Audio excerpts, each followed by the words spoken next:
اس گہری تحقیقی گفتگو میں خوش آمدید۔ میں آپ کی میزبان ہوں اور آج کی اس نشست میں ہمیشہ کی طرح ہمارے خصوصی ماہر موجود ہیں۔ جی، سب کو سلام اور خوش آمدید۔ میں یہاں اس دستاویز کے نفسیاتی، تاریخی اور سماجی پہلوؤں پر روشنی ڈالنے کے لیے موجود ہوں تاکہ ہم اس کا ایک مفید جائزہ لے سکیں۔ بالکل۔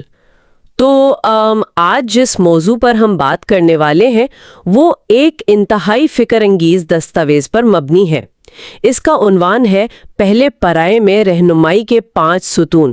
صحیح، اور یہ عنوان ہی اپنے اندر ایک مکمل دعویٰ رکھتا ہے۔ جی، میرا مطلب ہے اس گفتگو کا بنیادی مقصد ہی یہ ہے کہ ہم متن میں پیش کی گئی ان 5 اہم باتوں کا بہت باریک بینی سے جائزہ لیں اور یہ سمجھیں کہ یہ انسانی رہنمائی اور ہمارے طرز زندگی کے لیے کس قدر اہمیت رکھتی ہیں۔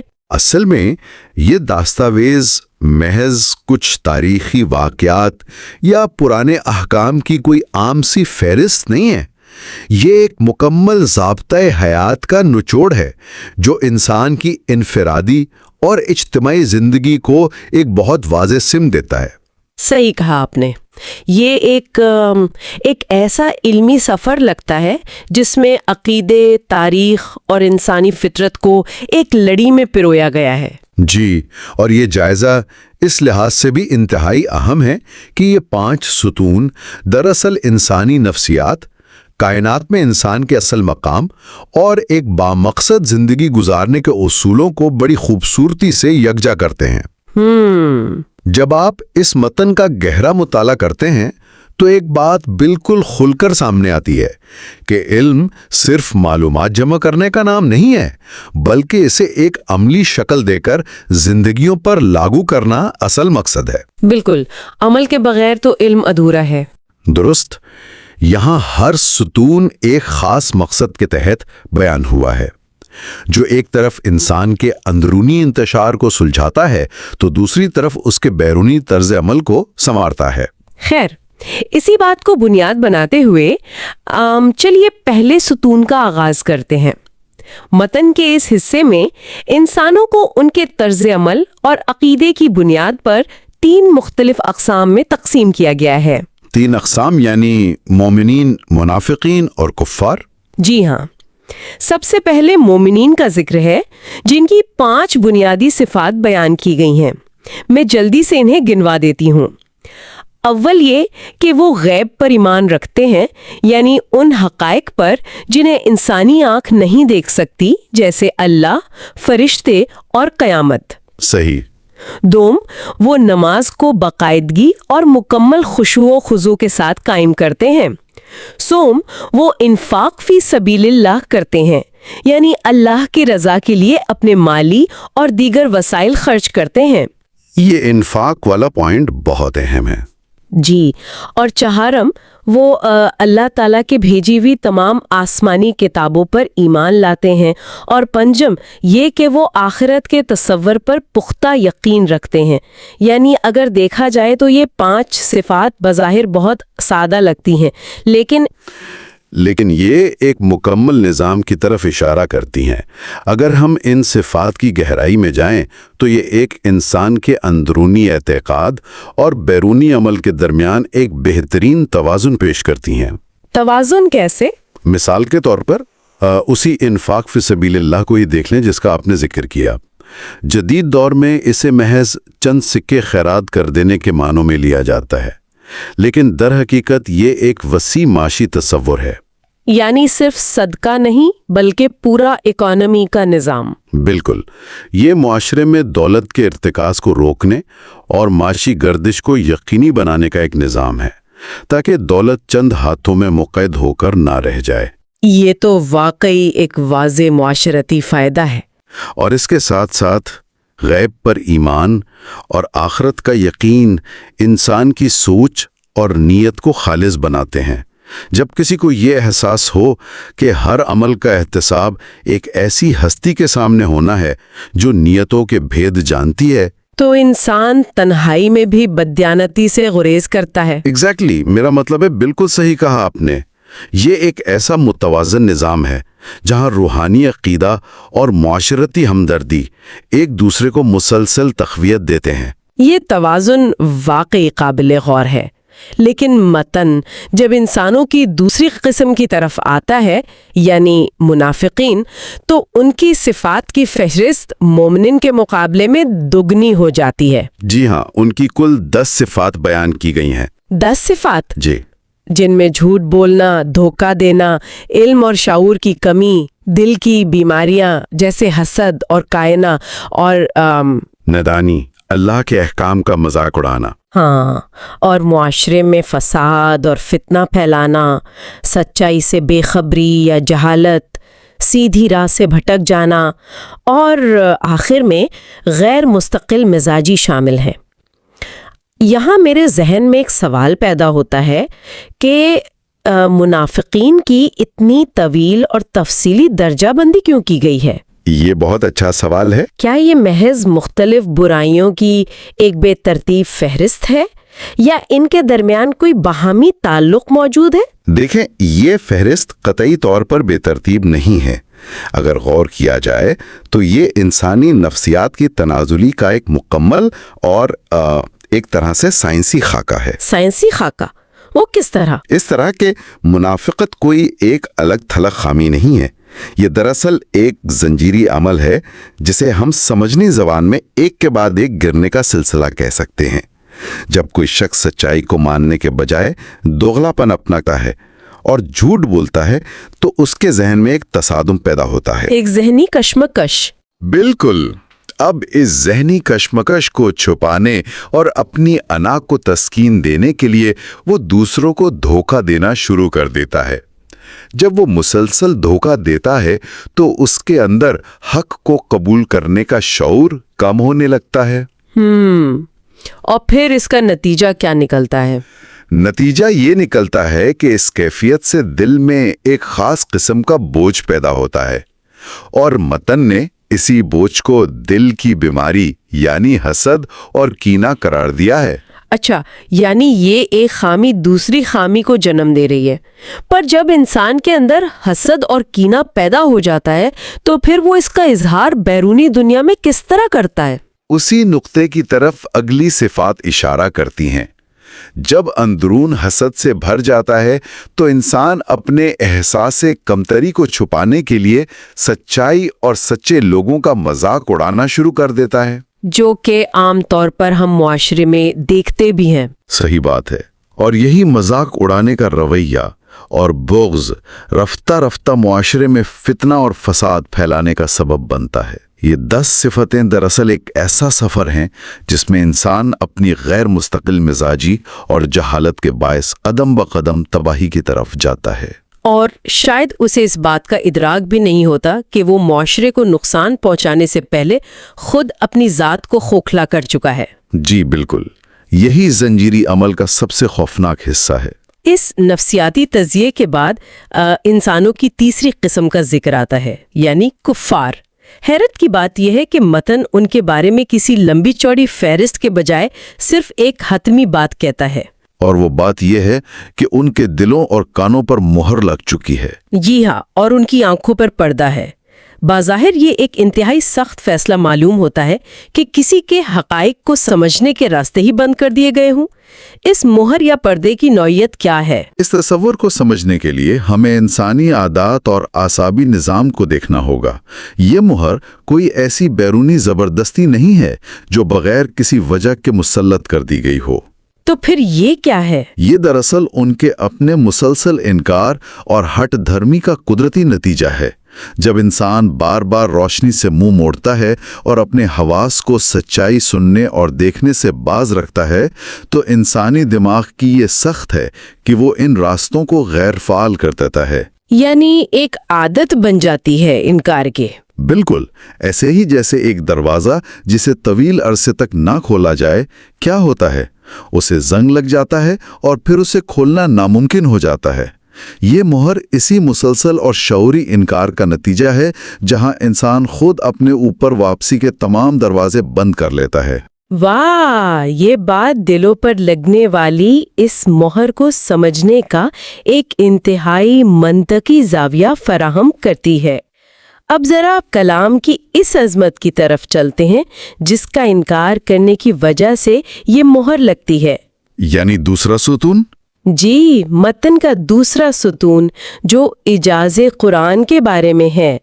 یہاں صورتوں کے آغاز میں آنے والے حروف مقطع کا خصوصی ذکر ہے، جیسے الف لام میم۔ ہاں، متن یہ بتاتا ہے کہ ان حروف کے ذریعے قرآن کی عظمت اور اس کے کلام الہی ہونے کو ایک چیلنج کے طور پر پیش کیا گیا ہے۔ اور ان حروف مقطع کا استعمال ایک نہایت حیرت انگیز اور گہرا نقطہ ہے۔ اگر ہم ذرا ٹھہر کر سوچیں تو یہ ایک دم سے چونکا دینے والی حقیقت ہے۔ وہ کیسے؟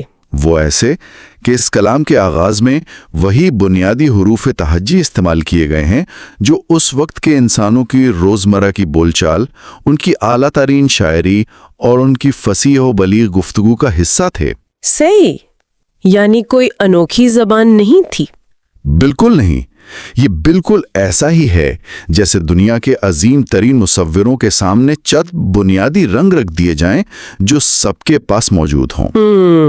لیکن پھر ان رنگوں سے ایک ایسا شاہکار تخلیق کر دیا جائے جس کی نقل کرنا تمام انسانیت کے لیے ناممکن ہو جائے۔ حروف وہی انسانوں والے ہیں، مواد وہی عام سا ہے، لیکن ان کی ترتیب اور ان میں پوشیدہ معنی کا کمال انسانی حدود اور ماورائے علم کے درمیان ایک واضح لکیر کھینچ دیتا ہے۔ یہ مصوری والی تشبیہ اس چیلنج کو بہت خوبصورتی سے واضح کرتی ہے۔ یہ اس بات کی بھی دلیل ہے کہ ہدایت کے لیے کوئی ایسی مفوق الفطرت یا اجنبی زبان استعمال نہیں کی گئی جسے سمجھنا انسان کے بس میں نہ ہو۔ پیغام انسانوں کی اپنی زبان میں ہے۔ جی، اور اس پیغام کی سخت اور اس کا حسن خود بتاتا ہے کہ اس کا خالق کوئی انسان نہیں ہو سکتا۔ اہم تخلیق یعنی حضرت آدم علیہ السلام کا قصہ بیان ہوا ہے۔ یہ حصہ میری نظر میں سب سے زیادہ فکر انگیز ہے۔ متن کے مطابق جب اللہ تعالیٰ نے فرشتے کے سامنے زمین پر اپنا خلیفہ مقرر کرنے کا ارادہ ظاہر کیا تو فرشتے نے ایک سوال اٹھایا۔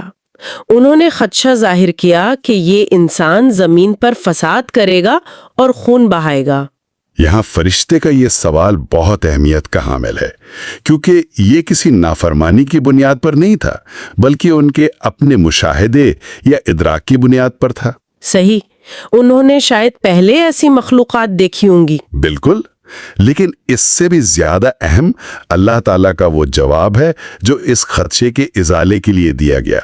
یہاں کسی طاقت یا جبر کا مظاہرہ نہیں کیا گیا، بلکہ علم کو معیار بنایا گیا۔ متن میں ذکر ہے کہ اللہ نے حضرت آدم علیہ السلام کو چیزوں کے نام سکھائے۔ جی، علم الاسماء یا چیزوں کے نام سیکھنا محض کوئی لغت یاد کرنا نہیں تھا، یہ دراصل انسان کی اس صلاحیت کی طرف اشارہ ہے جس کے تحت وہ چیزوں کا تصور قائم کر سکتا ہے، ان کی درجہ بندی کر سکتا ہے اور ان سے نت نئی چیزیں ایجاد کر سکتا ہے۔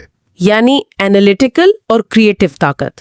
درست، فرشتے صرف وہ کام کر سکتے ہیں جس کا انہیں حکم دیا گیا ہو، لیکن انسان کے پاس تجزیہ کرنے، سوچنے اور تخلیق کرنے کی صلاحیت تھی، اور جب فرشتے کے سامنے اس علم کا مظاہرہ ہوا تو انہوں نے فوراً اپنی کم علمی کا اعتراف کر لیا۔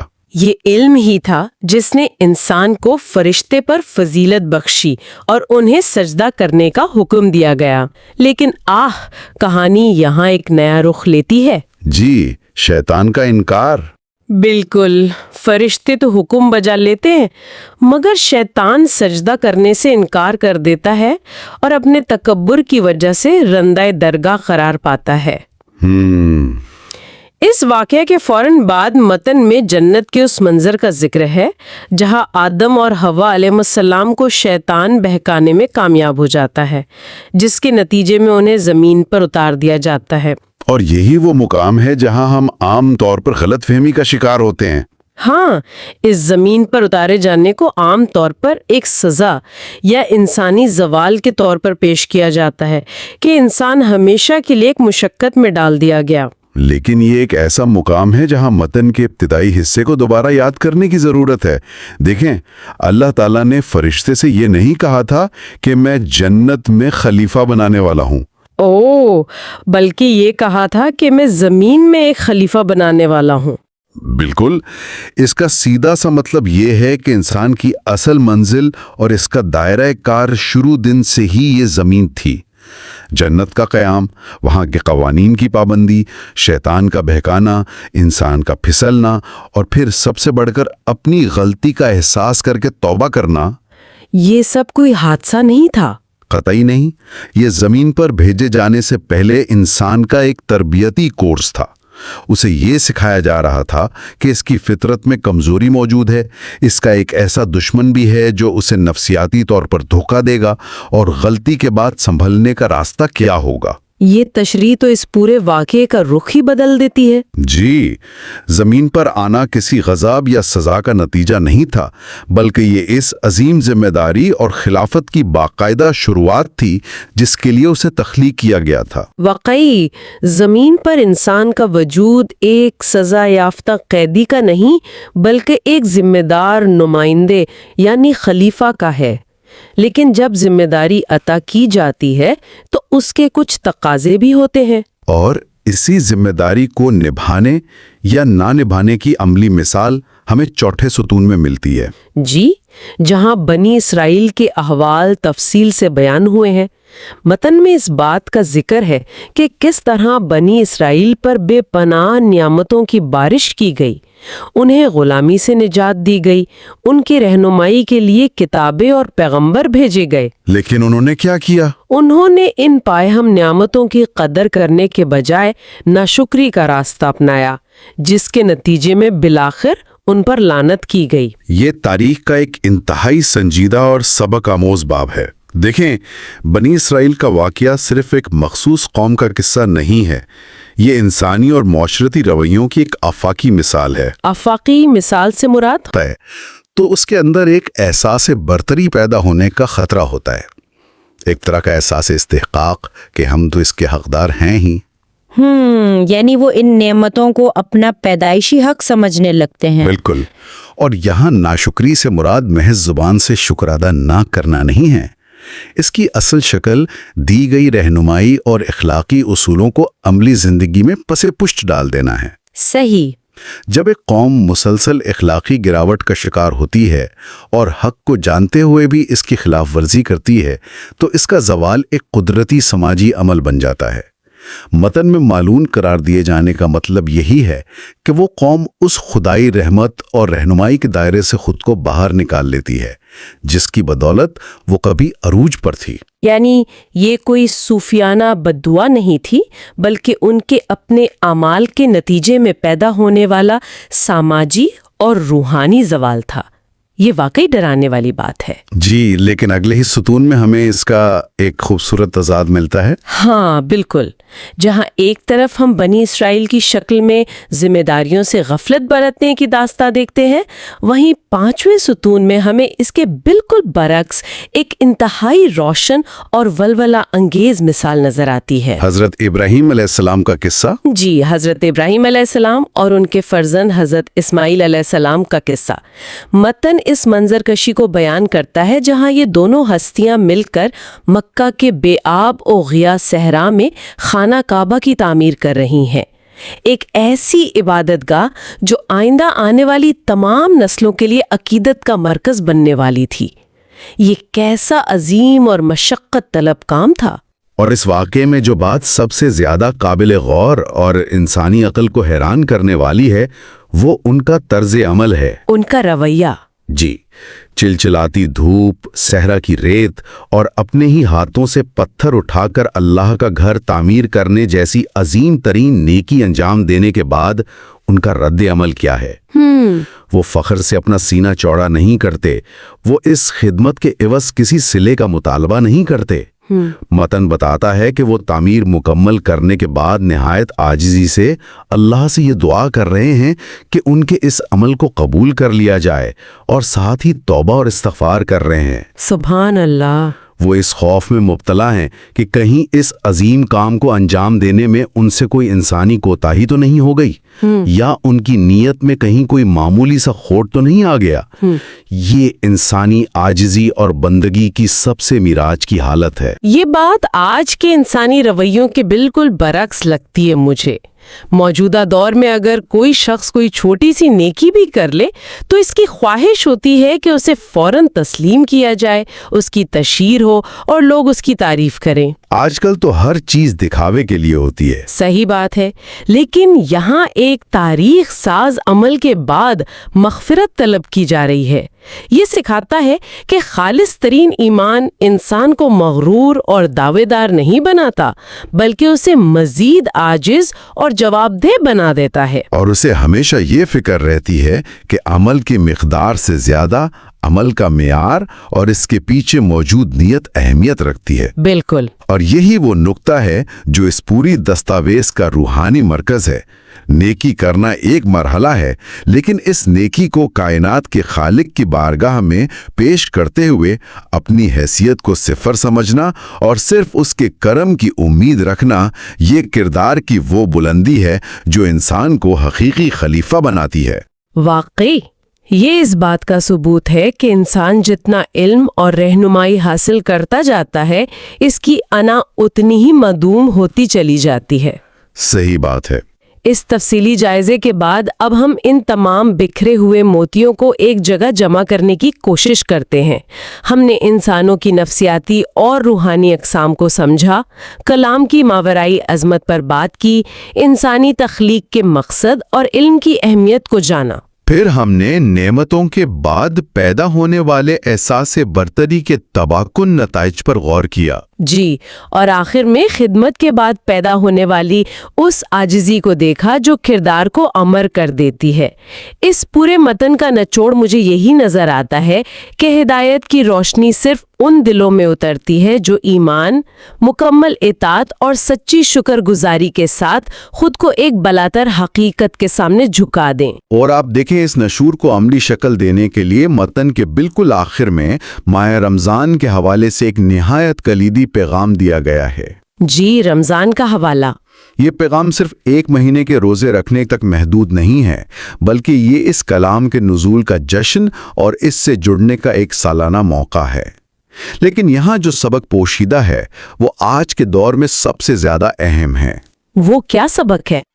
پیغام یہ ہے کہ صرف کلام کو دہرانا یا اسے طوطے کی طرح پڑھ لینا کافی نہیں ہے، بلکہ اسے اس کے روح کے ساتھ سمجھنا اور پھر ان اصولوں کو اپنی روزمرہ کی زندگی پر، اپنے معاشی معاملات پر اور اپنے خاندانی رشتوں پر لاگو کرنا اصل ہدف ہے۔ علم جب تک عمل اور کردار میں نہ ڈھلے، وہ انسان کو کوئی فائدہ نہیں پہنچا سکتا۔ بہت خوب۔ یہ بات ہمیں اس گہری گفتگو کے اختتام پر ایک انتہائی فکر انگیز مقام پر لا کھڑا کرتی ہے۔ ہم نے تیسرے ستون میں یہ جانا تھا کہ حضرت آدم علیہ السلام کی فرشتے پر فضیلت اور زمین پر ان کی خلافت کی اصل بنیاد وہ علم یا سیکھنے کی وہ شعوری صلاحیت تھی جو انہیں عطا کی گئی تھی۔ جی، آج کا انسان جو خود کو تاریخ کے سب سے ترقی یافتہ دور میں سمجھتا ہے، جس کے ارد گرد معلومات اور جدید ترین ٹیکنالوجی کا ایک ناختم ہونے والا سمندر موزن ہے، معلومات کی بھرمار۔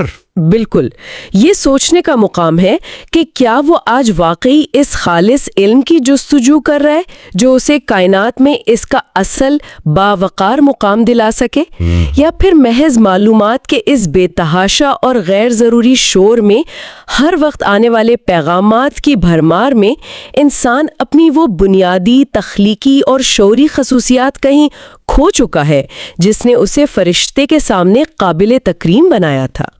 کیا ہمارا موجودہ علم ہمیں عاجز بنا رہا ہے یا مزید متکبر؟ یہ وہ سوالات ہیں جن کا جواب معاشرے کو نہیں بلکہ ہم میں سے ہر ایک کو اپنے اندر تلاش کرنا ہے۔ اس علمی جائزے کا حصہ بننے کے لیے آپ سب کا بہت شکریہ۔ ملتے ہیں اگلی بار کچھ اور نئی بصیرتوں اور حقائق کی گہرائی کے ساتھ۔